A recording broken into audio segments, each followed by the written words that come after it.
What's up guys, I'm going to teach you another breakdance move. It's called the Indian two-step or the Indian step. This is from the Top Rock Basics. So we're going to start with both of our hands in crisscross in the center position like this. And then we're going to extend out one of our feet diagonally on the opposite side.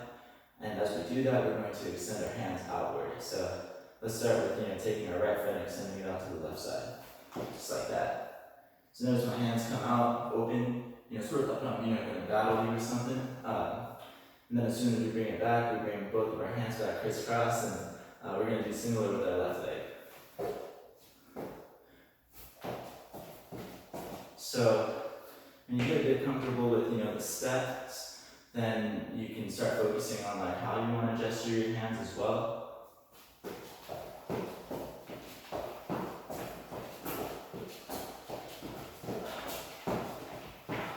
So that's the Indian two-step or the Indian step. Hope you guys have fun, learning it and enjoy your friends.